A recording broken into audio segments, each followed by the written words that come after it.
refiriendo a los fármacos antivirales.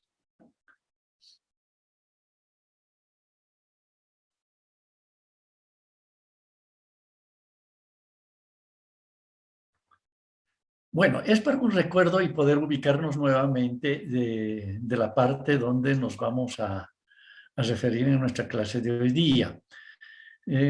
Por lo tanto, es un simple recuerdo de lo que ya vimos en clases pasadas.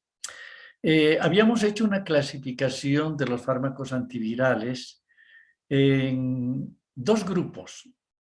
Unos eran los fármacos que se utilizaban para el tratamiento de infecciones producidos por virus distintos al virus de la inmunodeficiencia humana, al VIH. Y el segundo grupo de fármacos se refería a aquellos fármacos que se utilizan para el tratamiento de infecciones producidas por el virus de la inmunodeficiencia humana. Entonces, comenzamos hablando del primer grupo, o sea, de aquellos fármacos que utilizamos para el tratamiento de las infecciones producidas por virus distintos al VIH.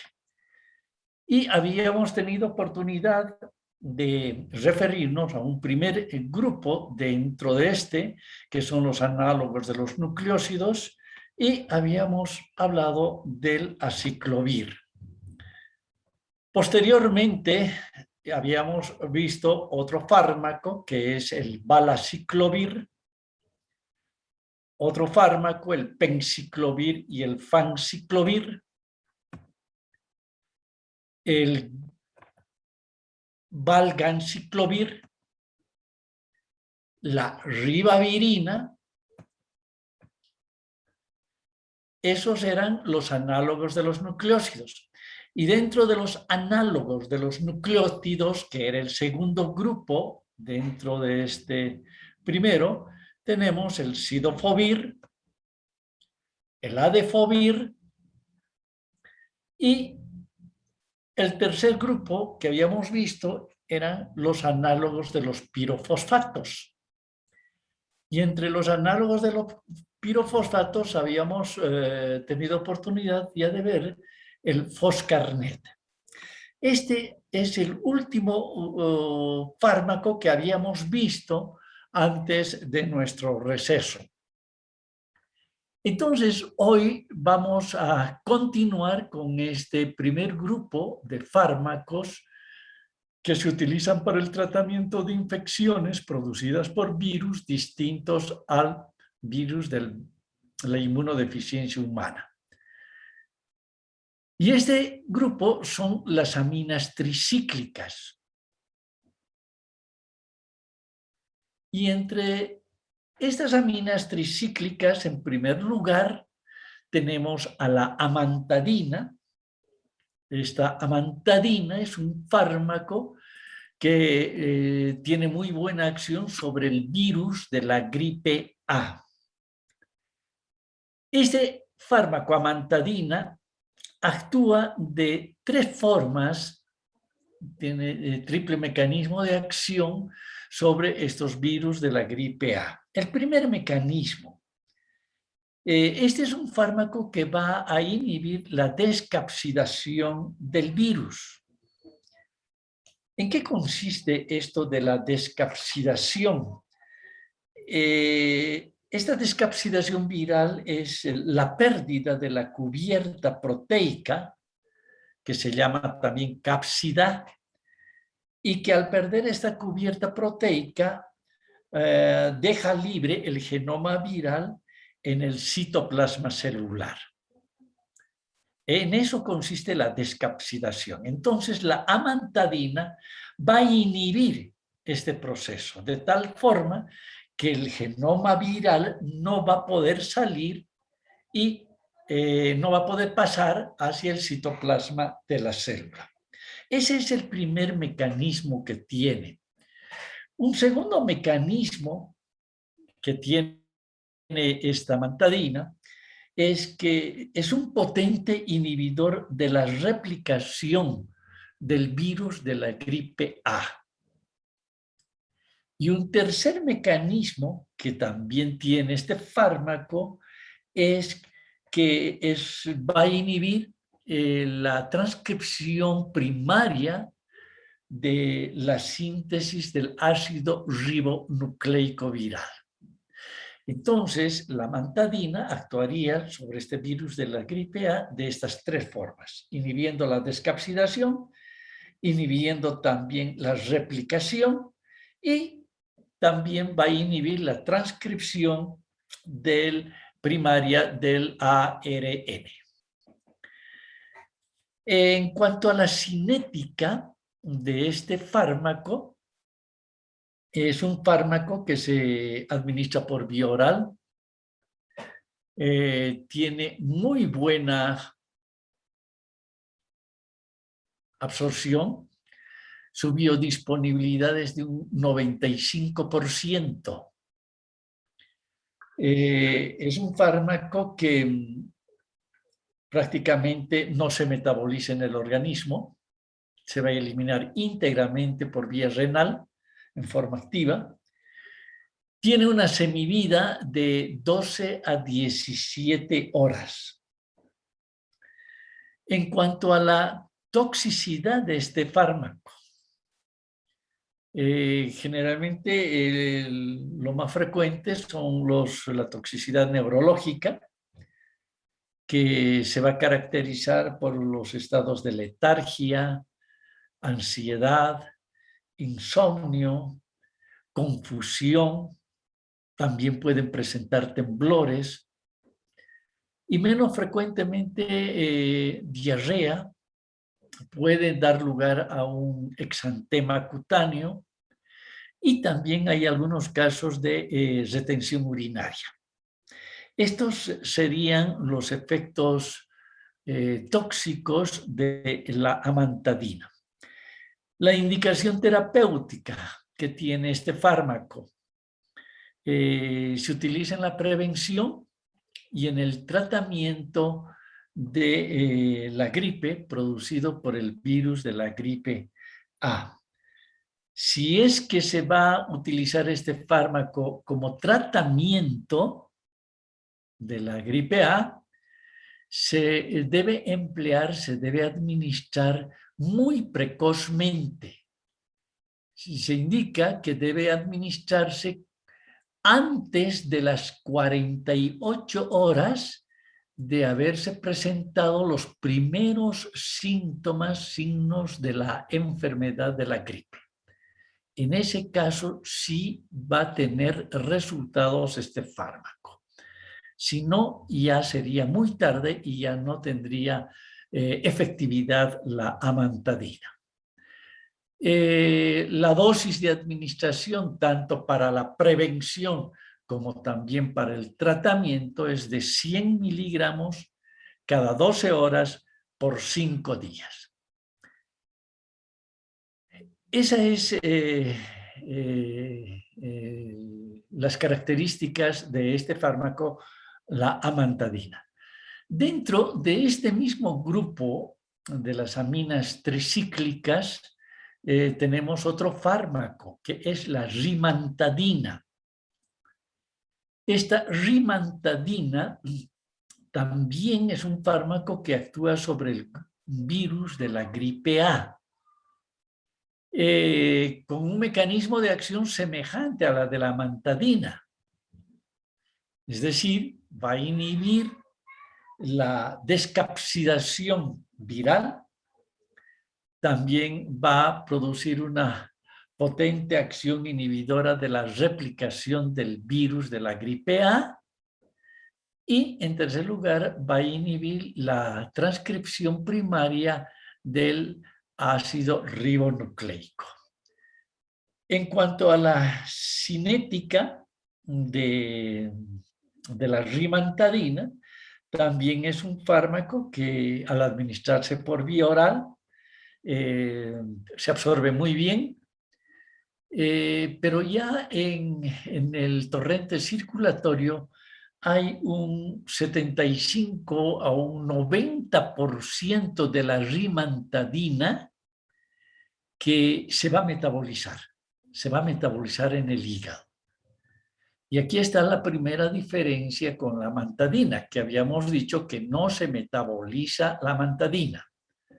En cambio, la rimantadina se está metabolizando en un 75 a un 90%.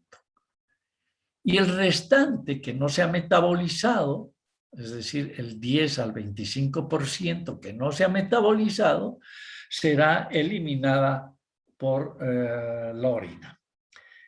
Otra diferencia que también tiene la rimantadina frente a la mantadina es que es menos neurotóxica, ¿ya? Produce menos toxicidad neurológica esta rimantadina.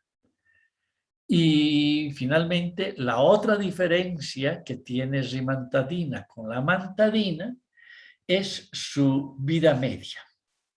Esta rimantadina tiene una semivida de 24 a 36 horas, frente a la mantadina que habíamos indicado de 12 a 17 horas.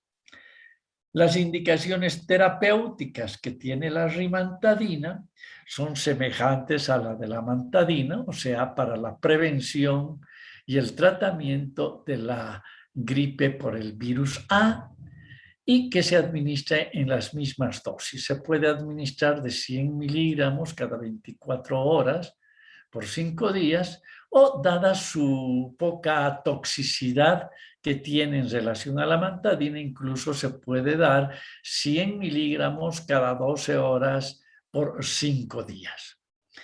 Esto es lo que sucede con este grupo de las aminas tricíclicas, la amantadina y la rimantadina. El otro grupo de fármacos son los análogos del ácido siálico. Y entre estos análogos del ácido siálico, en primer lugar, tenemos al zanamivir. Este zanamivir es un fármaco que va a inhibir una muy buena actividad frente a los virus de la gripe A y de la gripe B.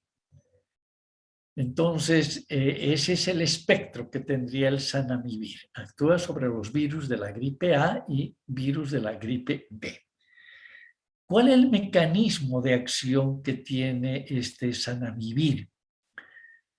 Es un inhibidor de la neurominidasa.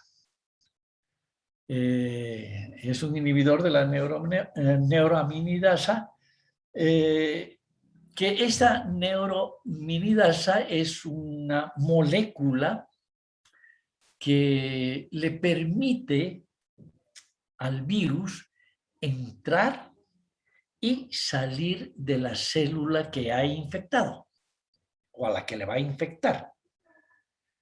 Así, por ejemplo, si se administra zanamivir con fines preventivos,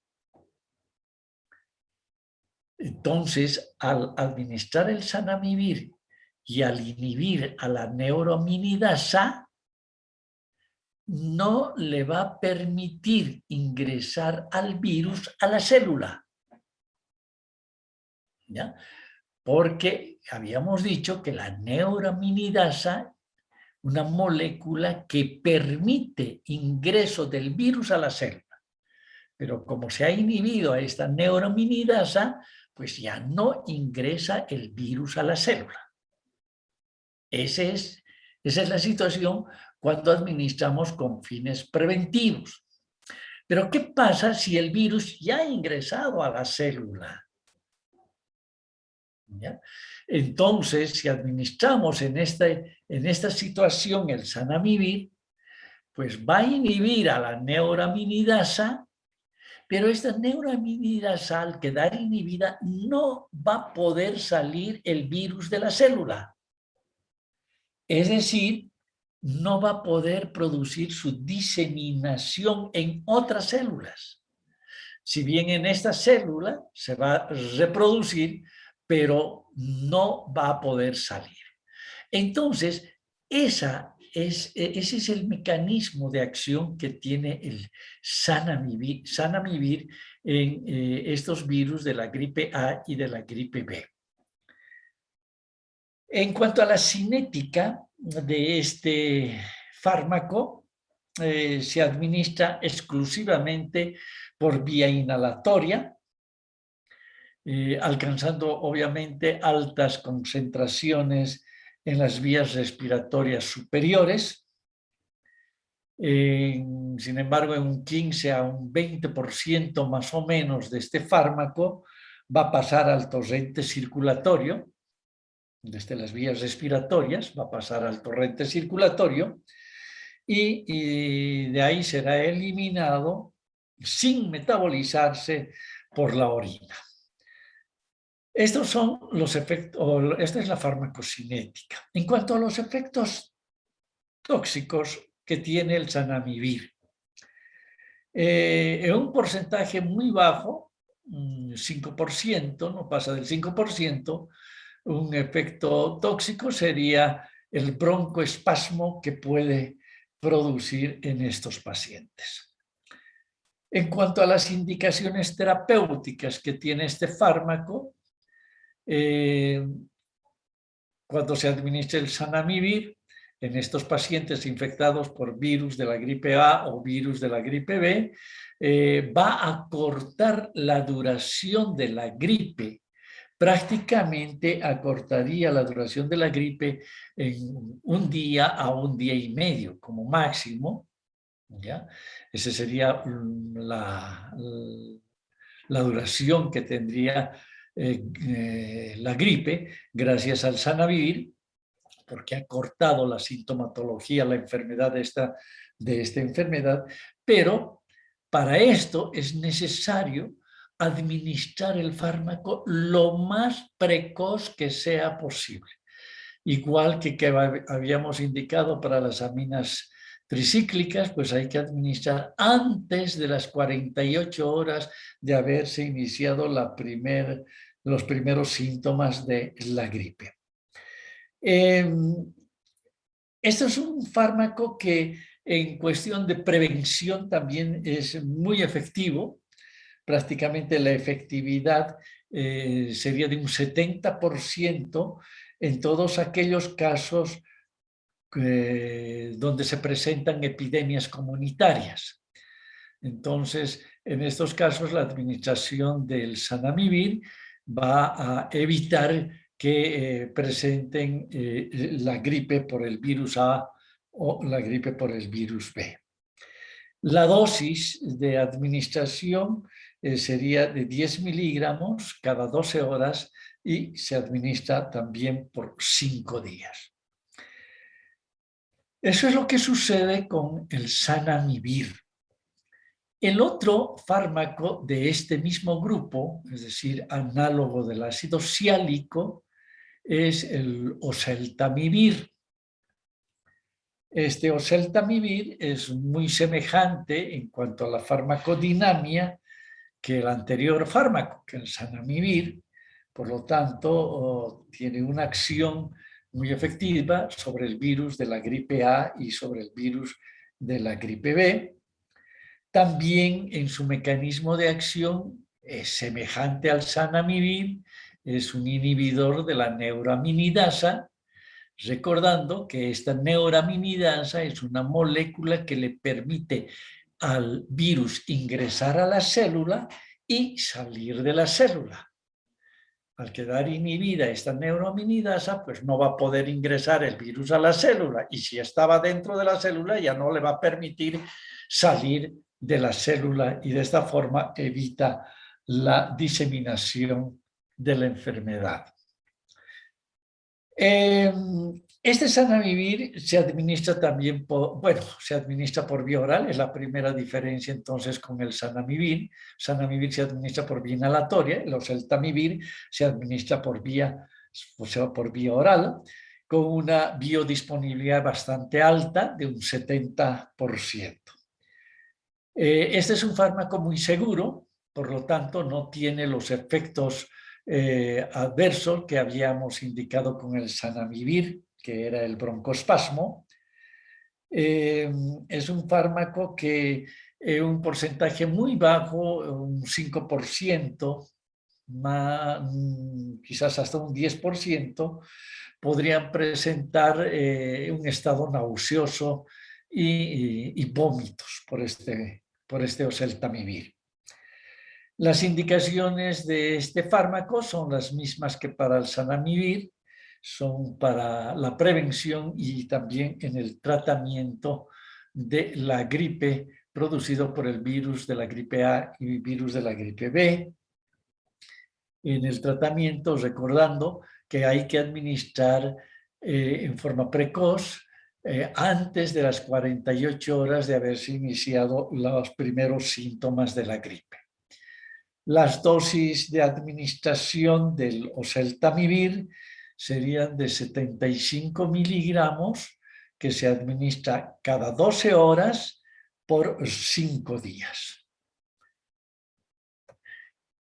Y finalmente, dentro de este grupo, de este primer grupo de fármacos antivirales, tenemos a los interferones. Estos interferones son unas proteínas producidas por las células eucariotas en respuesta a una gran variedad de estímulos. Estos estímulos pueden ser, por ejemplo, las células tumorales, los antígenos bacterianos, los ácidos nucleicos extraños y las infecciones por virus. ¿Ya? Entonces, frente a estos estímulos, nuestras células eucariotas empiezan la producción de proteínas. Y a estas proteínas se las llama interferones. ¿Cuál es el mecanismo de acción cuando se administran estos interferones? Estos interferones provocarían en la célula que ha sido infectada por estos virus la producción de proteínas naturales que son las que inhiben la replicación del virus. Esa es la forma como los interferones actúan. ¿Ya? Entonces, son proteínas, los interferones, que van a provocar en las células que han sido infectadas la producción de proteínas, unas proteínas naturales que son las que van a impedir que los virus se repliquen, se reproduzcan. Se conocen tres tipos de interferones, tres clases de interferones. Los interferones alfa, los interferones beta y los interferones gamma. Los interferones beta y gamma, por el momento, pues carecen de toda indicación en el tratamiento de infecciones producidas por virus. Por lo tanto, el único fármaco que se está utilizando para el tratamiento de infecciones por virus es el interferón alfa. Este interferón alfa, bueno, dentro del interferón alfa hay bastantes variedades, como por ejemplo el R-interferón alfa 2 beta, el R-interferón alfa 2A, el R-interferón alfa con 1 y también hay otro que es el PEG-interferón. Entonces, estas son las variedades de interferones que se tienen. En cuanto a la cinética que tienen estos interferones, se administran exclusivamente por vía intramuscular, subcutánea y intralesional. Esta administración intralesional generalmente se administra en los casos de condilomas acuminados. Este es un fármaco que cuando se administra por vía endovenosa, su acción es muy rápida, cortísima, de tal forma que es una vía que no se la utiliza, la vía endovenosa, y por vía oral pues no se absorbe.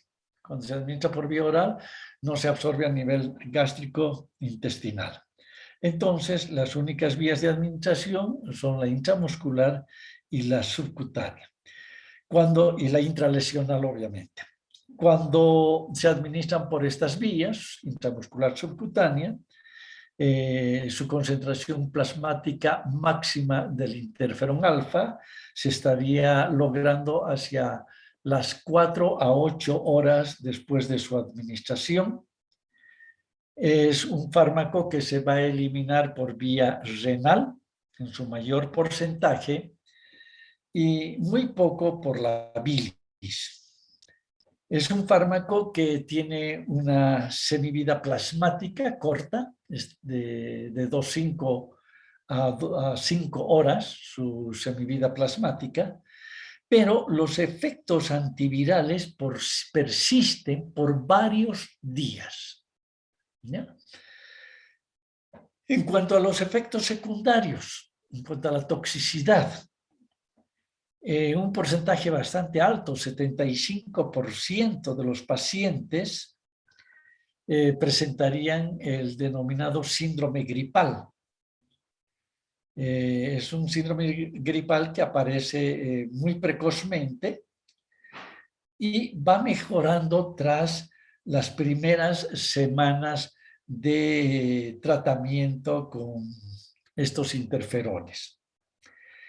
En forma menos frecuente se pueden presentar algunos trastornos gastrointestinales, estado nauseoso, vómitos.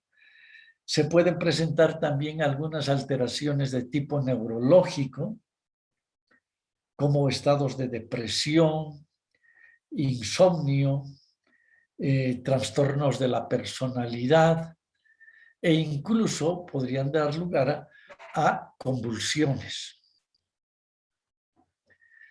Entre otros efectos adversos que pueden presentar, pueden dar lugar a una alopecia, o sea, pérdida del cabello. Pueden dar lugar también a alteraciones metabólicas, úlceras bucales y también podrían dar lugar a una exacerbación de enfermedades autoinmunes, como son el lupus eritematoso y también las artritis reumatoideas. En cuanto a las indicaciones terapéuticas, es un fármaco, los interferones es un fármaco que está sobre todo indicado en las infecciones crónicas por el virus de la hepatitis C y el virus de la hepatitis B. Pero también está indicado los interferones en el tratamiento del síndrome de, en el sarcoma de Kaposi. El sarcoma de Kaposi que se presenta este tumor maligno en los pacientes con SIDA. En ellos estaría indicado estos interferones. Entre las dosis que tenemos en las infecciones por el virus de la hepatitis B, en las infecciones por el virus de la hepatitis B se utiliza el interferón alfa a la dosis de 5 a 10 millones de unidades internacionales que se administra por vía subcutánea o por vía intramuscular. El tratamiento duraría de 16 a 24 semanas. En las infecciones por la hepatitis C o por el virus de la hepatitis C se puede utilizar también el interferón alfa a la dosis de 3 millones de unidades internacionales que se administraría 3 veces a la semana y por el tiempo de 16 a 24 semanas. Pero ahí el PG interferón el que se llama también el interferón pegilado, que nos permite una dosificación mucho más cómoda. Y es así que el pejín interferón o interferón alfa pegilado se administra la dosis de 1.5 microgramos por kilogramo de peso, ya sea por vía intramuscular o subcutánea, una vez por semana. ¿Ya? Una vez por semana y durante 16 a 24 semanas. Entonces, este pejín interferón es mucho más cómodo en su posología, pero también ha demostrado que es mucho más efectivo en la hepatitis producido por el virus de la hepatitis C. Es por eso que está más indicado en este tipo de hepatitis y no tanto en la hepatitis B, ¿ya? Donde actúa mucho menos. Pero el virus de la hepatitis C es muy sensible a este peginterferón. Esto es lo que sucede con los interferones, que es el último grupo de fármacos de estos fármacos antivirales que se utilizan para el tratamiento de infecciones producidas por virus distintos al virus de la inmunodeficiencia humana. Entonces, nuestro próximo tema, el día de mañana, va a estar dirigido a los fármacos que utilizamos en el tratamiento del VIH-Sida. Que tengan un buen día, una mejor tarde y nos encontramos el día de mañana. Que les vaya muy bien. Adiós. Hasta luego, doctor. Hasta luego. Chao, chao. Hasta luego, doctor.